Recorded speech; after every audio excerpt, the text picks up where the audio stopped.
What is up, everybody? Welcome back to J&B Unsupervised. If you guys don't know, your boy got a haircut, trimmed the beard a little bit.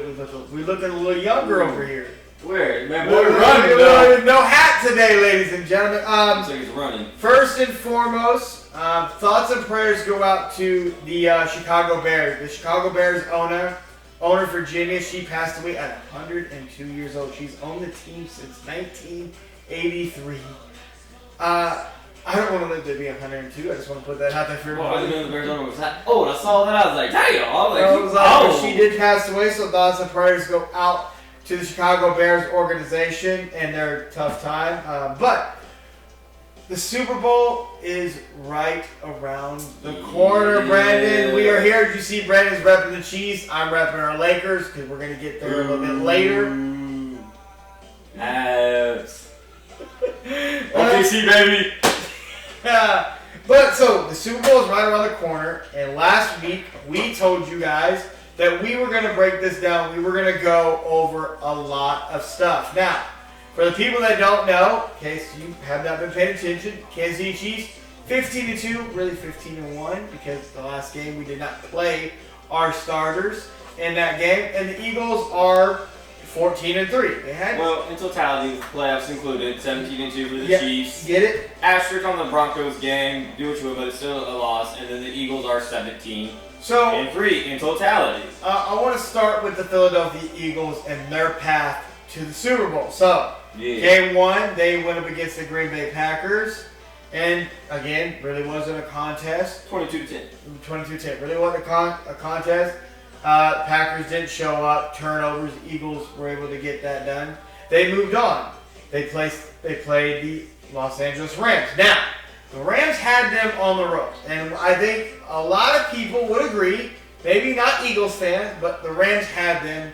But then the Rams fumbled in 2 straight possessions, which led to Saquon Barkley's big run. Well, so the numbers from that game, in the snow, I thought the Rams was a great matchup because of all the offensive power they had. And the snow was forecasted. I was like, well, damn, it's really going to feed into the Eagles. Passing, Stafford was 26 of 44. He threw the ball 44 times in the snow for 324 yards, 2 tutties. Jalen Hurts, 15 of 20 for 128 yards. Talk about check down Charlie. Yes. But Saquon ran for 26 carries for 205 yards, 2 tutties. But on that vaunted, scary Eagles defense, Howard Williams, 19 carries, 106 yards in the snow. Puka Nacua, 6 catches, 97 yards. And the leading receiver for the Eagles in that game was Dallas Goedert for 4 catches, 56 yards. I mean, that was really cool. It was a really close game. And Cup had 5 for 61. The Rams had a chance to go down and win that game. Ultimately, did not get it done. But those 2 turnovers. If you take away that weather, I think a lot of people outside of Eagles fans would think the Rams probably would have had that game. But nevertheless, Brendan laid you down. The Eagles were able to get by that game, and they moved on to the NFC Championship, where they took on the Washington Commanders.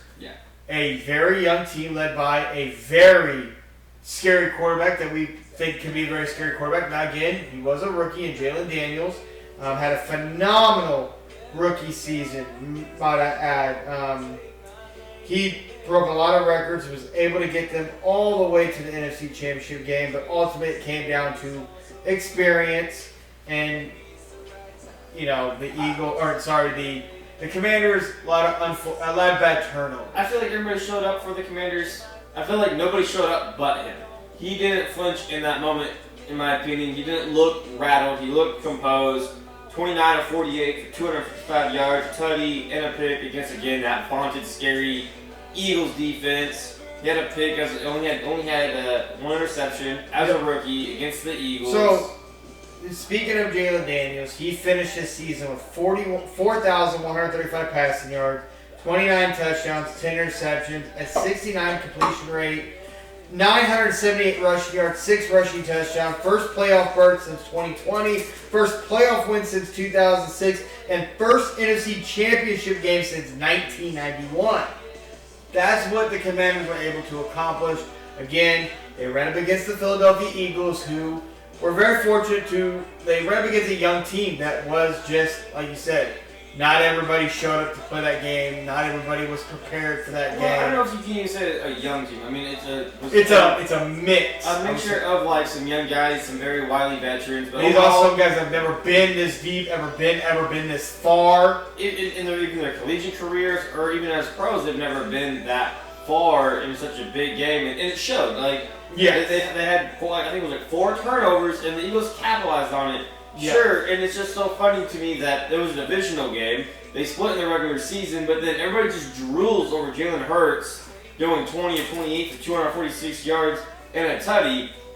Meanwhile, Saquon went 15 carries for 118 yards. I mean, granted, he had like a 65, 75 yard run. Yeah, he did. The very first offensive play for the Eagles.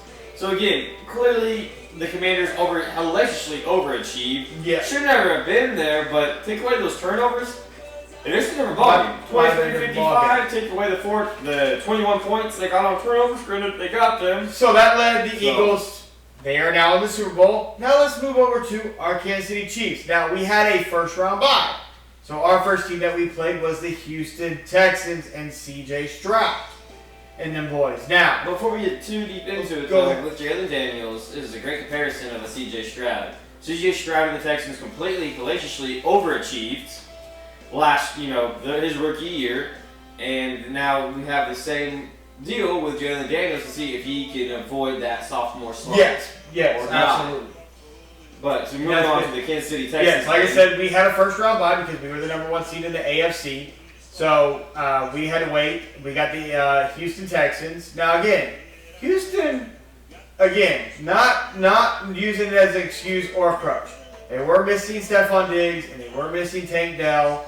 But outside of that, they did play in the regular season very well. Tank Dell did tear us apart up until he got hurt to damn near everything in his fucking knee. Unfortunately, get well, Tank Dell, obviously. A lot of people want to complain about the refs. Listening to the post-game conference, Houston had already lost that game before the game even started because they were like, it was us versus everybody, including the refs. And I don't want to hear none of that because the refs didn't allow 8 sacks to happen. 4 of them, I believe, going to Karlaftis, a.k.a. our Greek freak. Didn't allow for you to go for it on 4th down pretty much in our area and get sacked. So, again, there were mental errors on Houston.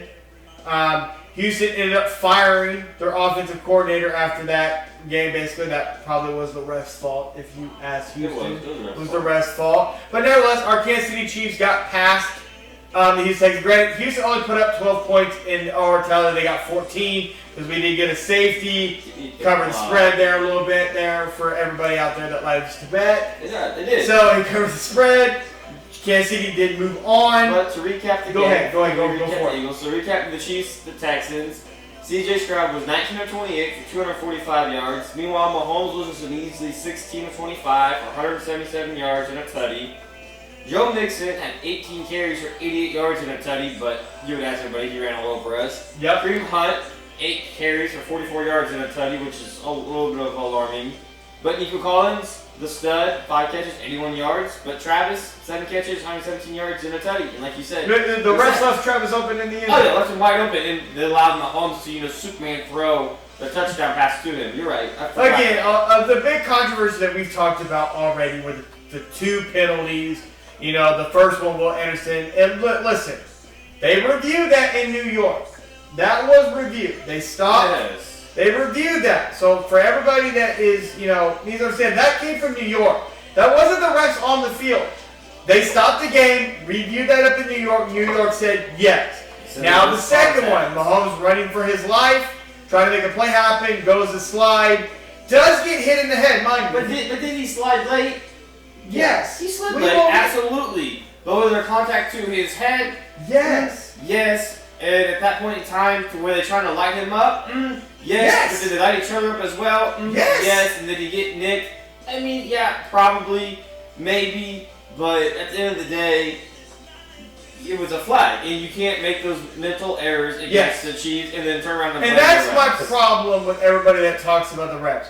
Two flags do not determine a game. No. I didn't make you... You only scored 12 points. The refs did not make you score 12 points. When they had... I just had it. They had the time of possession. They had more plays. They had pretty much damn near everything, and I didn't cause you to do any of that. Yes, so... Oh, come on. Scroll down. And it's just more the fact of, like, people got to... we've said this before on here. We are what we hated as the New England Patriots. That's what we are. People want to find any and every little thing to discredit Patrick Mahomes and Andy Reid in this Kansas City team. In totality, the Texans had 336 total yards to the Chiefs 212. Passing, 187 for the Texans, 162 for the Chiefs. 50 rushing yards to 149 for the Texans.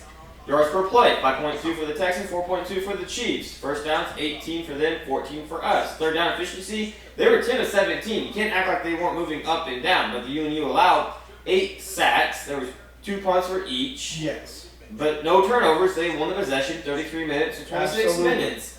But you can't act like the refs cost you the game. Yeah, it's not. 2 plays didn't cost you the game. Leaving Travis open in the middle of the field and letting him his slow ass run for 55 yards. Always falls that it's crazy. Hey, that juke deadly. That juke is very deadly. But moving on from that game, we got past that game. We then took on the Buffalo Bills. And again, we talked about this last week. Those games are always lightning, thunder, fire, everything. These games, and again, people want to bitch about the refs in this game as well. So, before you the refs and the penalties, our local Topeka Buffalo Bills fan of ours, Isaac, has issues with spotting of the ball. Multiple spottings of the ball. Not the QB sneak. Not when y'all were like 2 of 7 or 3 of 7 on QB sneaks. You keep running it with your 6-7 quarterback because that's under shotgun. Instead of, I thought they were under the center instead of in shotgun. Where I think pistol. Yeah. And even Trent McDuffie, so it was Watson Center. They had a tendency, Josh, under center, he liked to go to the left. And they knew that in the scouting report. These are the details that matter in a game, especially with us being able to block kicks. What side can we overload to block a field goal? I just think people are underestimating how much Andy Reid and his coaching staff pays attention to every little detail from every little part of the field to every player, and they did that against the Buffalo Bills. There's the difference between a world champion head coach, a Hall of Famer head coach, and possibly maybe the greatest head coach of all time. That's an absolute conversation. Has put himself in that era. I mean, I think it's down to really if you can pull off. Because Belichick's been to 9 Super Bowls, Andy Reid's now going to his 6th. So back on the game, Josh Allen went 22 of 34 for 237 yards, 2 tutties. Fantastic. Mahomes, 18 of 26 for 245 and a tutty. Kareem ran for 17 carries for 64 yards and a tutty. James Cook was a beast with 18 carries for 65 yards. Now I want to ask you, did the 2 tutties. Did the refs keep James Cook out on the final drive? Probably didn't because no sub. We were talking about this with Isaac. Why is your best player at the running back position, James Cook, who we all love? Not best player, but the best weapon they had at that time. The best weapon at the time, James Cook. Why is he on the fucking sideline? Again, we talked about this again last week, and we keep saying this, and Isaac would agree when we talked about this. Sean McDermott cost them this game. So you left points on the board. So real quickly, their top receivers was Worthy for 6 catches, 85 yards and a tutty. And again, come back to the coaching. Sean McDermott challenged a play that had no bearings. Because again, we fast forward to the very end. Well, they complained about the refs. If you thought that you should have kept all your challenges on plays that actually mattered, if you would have won the challenge and it was actually an interception or it was turned to incomplete, which it wasn't because the ball never moved when it hit the ground, which the ball has to. You can ball touch the ground, just can't move, which it didn't. And Worthy, I might be fought the ball away from the defender. Yes, but even if you said it was incomplete, we still get the ball. In that moment, we're sitting here watching the game and they're challenging it. We're like, what do you challenge? There was a flag. People don't remember. DeMar Hamlin held Travis Kelce. So that's 10-yard penalty. So the difference was I think 14 yards. We were still going to score. We were scoring every time we touched the ball outside of the one time with the one fumble between, I think, Isaiah and Patrick on the handoff. So, no. But everybody, he has an issue. They've gotten over, the flags. He didn't like that, but he said... Let's not even forget that every time a flag was thrown, it was put on TV, damn near... It was hellaciously late. So I don't know what the fuck that was about. Almost over, and all of a sudden, you would see pop-up flag. What do you mean, flag? Yeah, we were... But what you're saying about Sean McDermott, I think Sean McDermott needs to be gone. I called for his head last year. He went for his head 2 years ago. I've been wanting him gone for a while for Buffalo. I'm a big Buffalo. I think Buffalo and Kansas City, I've always said, is very similar fan base. We diehards. We love our teams, and we're both. I don't know if we said this last week. We said that if Buffalo got passes, that was the team we were going for in the Super Bowl. We wanted Buffalo to go get it. I was Buffalo's bandwagon saying, bro, you just. He was great. Brandon was on their bandwagon this whole season. I didn't think Buffalo was going to be, I wouldn't say all, I didn't think they would be what they were. I thought they would have been fringe. Brandon, he was on that train. So I was wrong. They were much better than anticipated that I thought they were going to be. Josh Allen, and again, in my personal opinion, the awards are tonight. We won't be able to have those awards. We'll be able to talk to those about next week. But the MVP, I do think he's got a hellacious case for MVP, even though Saquon, has a hell of a case to people who got the record, but that's, the penalties in this game that were in question were that catch you talking about, Worthy, that really didn't matter because there was a holding penalty, which we've already established, and just need a yard on what Buffalo calls their tush push, going to the left side, which Watson on the Kansas City Chiefs said that was in the scouting report, and he wanted to go left. And who stood him up? The Patrick Mahomes of the defense, Nick Bolton, stood him up and pushed him back. Now, people want to say he got the first down. People forget it's not where your body is anymore. It's where the ball is. And the ball did not get past that line. They showed multiple angles. And like we said last week, we went back and we watched multiple angles of it to try to determine, did he get it or did he not? We wanted to know for ourselves. And everything that we put together from every angle that we got from NFL to people put out there, I just don't think he got it. I still don't think he got it. And honestly, though, at the very end of the day, y'all went for two twice. Didn't get it. That's in totality, if we would have ran it all up, when you guys got the ball back, you'd have been down 1 point, needing a field goal to win. And it comes down to coaching. Kid. Why are you going for two when you don't need to go for two? Go for the safe points. What is the one thing about you cannot do it against Kansas City? Leave points out there. And y'all did it. And the QB sneak, you gotta stop. Everyone think, the Eagles do. Okay, well, Jalen Hurts is 5'11", squats 600 pounds, and he just kind of disappears into the line. They have Josh Allen is 6'7", dog. Dude is tall. The dude is a target. You're better off if you actually put him on a speed option than run That's what I'm saying, shotgun. The dude really jumped over the top of the pile, not for a touchdown, but to get a first down and fumbled it. They got it back. Fortunately enough for them, unfortunately for us in that game. But overall, it was a great game. I thought it was a well-ref game, well-spotted game. But now they're talking about, it's funny, we played them in the 13-second game. Well, we got to change the overtime rules so both teams can have it. And now for this game, it's we might need to look at having it electronically spotted and not leave it up to the refs. Brandon's absolutely correct. They want to go that route so the referees would be able to spot the ball, but then the electronic system would come in and determine if the referees got the spot right. So it's I would like to be privy to that technology and how that's going to work, because we're told what we see now on TV is not accurate. Yeah, they've always told you.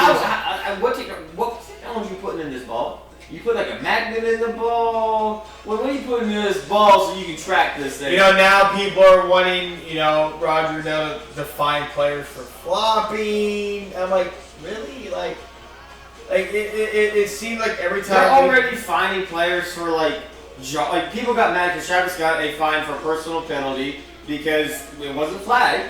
It was when Mahomes scored the touchdown. He was jarring in the face of somebody and got fought, and he didn't get a penalty, but he got fined $14K for unsportsmanlike conduct. I'm like, that's soft. Like, it's the playoffs. It's football. Think about it. In the regular season, Nico Collins got fined for throwing the ball into his stands to a kid to make his day. He was fined. So, like I said, we need to stop trying to make the NFL soft, or might as well just take the pads away and just run around with fucking flags hanging on our fucking heads. So we got past Buffalo. All right. We did get past Buffalo. We're in the Super Bowl. Scary. Rematch. Scary. From 2 years ago. Scary. Now. I'm nervous. Don't tinkle. Okay, so we're getting Kansas City versus the Philadelphia Eagles again. If you guys don't know, 2 years ago, we beat the Eagles 38-35. And there was controversy in that game too, which again, the Eagles defender even admitted it was a motherfucking flag. But everybody, this is my problem. In that game, that play, everybody's like, but it's in that moment of the game, you're not supposed to call that, even though it was a flag. What is that even supposed to fucking mean? You're not supposed to call that.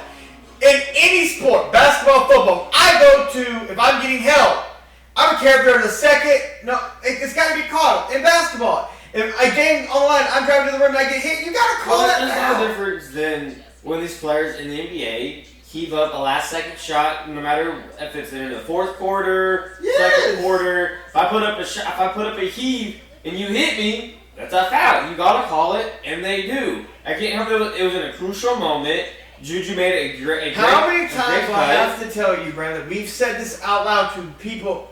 Cannot help that in crucial moments of a game, when it matters the fucking most, your team makes a mistake, and we don't. The last crucial mistake you can really say that we made, Dee Ford jumped off sides against Tom Brady in the AFC Championship game, Patrick Mahomes' first year as a starter. I mean, you could quote-unquote say that was really the last time. Well, I mean, we've made mistakes. We made mistakes. But if you make mistakes, you have to be able to overcome them. And I can't help that, like, in the big, you're talking about the big, a crucial mistake in the biggest of the biggest moments. In the Eagles-Chiefs Super Bowl, that was the biggest mistake of mistakes. And, like, you can't help that, but we fast forward, we're both different teams, a lot of different players on it, but a lot of it with the same coach, the same head coach, same quarterback are coming back. You know, Travis is there. Pretty much the same offensive line for the most part. Outside of, well, I don't, it's kind of, when you talk, since we're talking about the now on the Super Bowl, the Eagles, I don't know who they're playing center for. Like, their centers are hurt. Yeah. I don't know necessarily who the Eagles are going to have playing center for them in the Super Bowl because they both have been banged up. Obviously, the last time that we played the Eagles in the Super Bowl, they had a great offensive coordinator and defensive coordinator that left after that Super Bowl for head coaching jobs or whatnot. Now they're back with the same offensive coordinator that that we said that they needed. Well, yeah. So after last year, they lost meltdown. Last year they lost. Well, 2 years ago, the Super Bowl run lost their OC/DC head coaching job to the Colts and the Cardinals. Now, the next year, they hired OC/DCs. Didn't work out because, again, like there was bad hires, and Nick Sirianni is not the coaches of old coaches to fix that kind of stuff. And then this following offseason, I kept calling for it. He needed better OC/DCs, and he hired great OCs and DCs that are actually calling the shots. And I just think Eagle fans need to understand that Nick Sirianni is not calling any shots. He's there to give pep talks in certain moments, in key moments sometimes. But what I want to talk about and key on is offense versus offense. So Eagles offense, Chiefs offense. Key players to watch. Obviously on the Eagles side, Saquon Barkley is a big thing that we need to talk about. Yeah. That we need to watch out for. A guy who I believe is in the MVP conversation. A guy that I'm also upset with that the Eagles did not allow him to go get that record, Eric Dickerson's record, that we all wanted him to see, that we can agree on. We wanted that. I wanted that. And Saquon, after sleeping on it with his family, wanted that, and ultimately the Eagles shut him down and said no. But, okay, so I want to compare Saquon Barkley to the previous team that we have faced in the Super Bowl, San Francisco 49ers, a.k.a. Christian McCaffrey. Mm-hmm. So, like, we've talked about Christian McCaffrey, Saquon Barkley. Who do you really want as your running back one? We both agreed that probably go CMC because he can give you a little bit more. That's not a knock on Saquon Barkley. He's just a different type. So, again, we have faced this type of thing before. So, what is the key for Saquon Barkley in this Eagles offense? Like, well, and also a fun fact: the last time there was a leading rushing running back to make the Super Bowl was CMC. And we know what happened to him. Yep. And he was, their whole offense. I mean, how he even I think had a passing touchdown. He did. So he had his whole offense for them. But again, he's a little bit different of a back. Saquon's more of a bruiser, but CMC is a great. I think he's still a little bit better of a running back. But he can also catch out of the backfield at a tremendous high rate. Where Saquon, he can, but he doesn't do it at such as a high rate as CMC does. But Saquon Barkley is the head. Like, he's the head of the snake. Like, you have to, in my opinion, like, Jalen Hurts isn't Jalen Hurts of 2 years ago where he was kind of like C.J. Stroud and Jalen Daniels the past couple of years. They were just a really hot quarterback that just was on fire in all cylinders. Nobody really had an answer for him.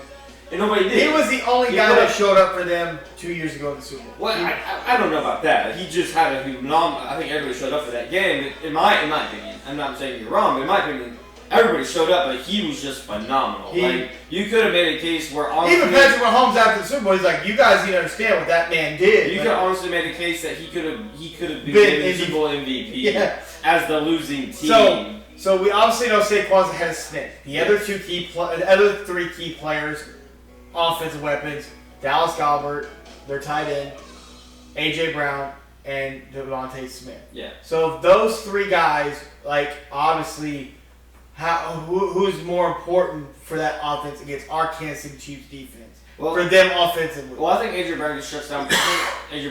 Pretty quickly. Okay. Because he was already there and he was a non-factor in the first Super Bowl. Now, granted, we are minus Snead, but Jalen Watson has looked, since he's been on the comeback, has filled in that second CB slot really well. Devontae Smith was only kind of got off against us really last year. I mean, don't get me wrong, they both kind of ate a little bit. Yes. But Devontae Smith to me is a little bit more of a wild card. But the one that scares me the most is not even them, because I think we'll be able to handle both of them. Maybe they can see if they actually try to get into the RPO game. Yeah. But Dallas Goedert to me is like the biggest wild card that can have a big game, because we have struggled for whatever reason in the middle of the field with tight ends or out in the flats covering tight ends. For whatever reason this year we've struggled to be able to actually cover him. He's not an elite tight end, but he's way more than capable of a tight end. Yeah. To be able and he's really showed us in these playoffs. He's really showed out and showed in big key moments for them when they needed a big catch or a third down or to keep the drive moving on a second down. Finn's having his moment. I don't know. Finn is having a moment, ladies and gentlemen. Look at Finn. He's started the show right now. Finn. He's kind of strutting his stuff. I don't know what you're really looking at, dude. So we agree. Jalen Hurts, Saquon Barkley, AJ Brown, Dallas Goedert, and AJ Brown and Smith. Those are the key guys for them. Obviously, their offensive line is tremendous, led by Lane Johnson, who we all know is that dog. Yeah. And again, so moving over to the Kansas City Chiefs defensive side, you already talked about Trent McDuffie, Watson, Nick Bolton, Chris Jones. Karlaftis. I can't forget about Karlaftis. And who is the guy that was not able to play the Super Bowl last year? Charles, I'm new at him. I think he's huge. I think he is our wild card. I cannot say his name because I'm just terrible. I think I would go Charles. I think Charles is our wild card. But who would you say is another guy? Like, there's so many guys on our D front line that could be. To me, it's going to come down to our linebackers being able, because we're going. Trent McDuffie. Or not Trent McDuffie, Tranquill. I think it's going to come down to Leo Chanel and Luke Tranquill. I think Nick Bolton's going to.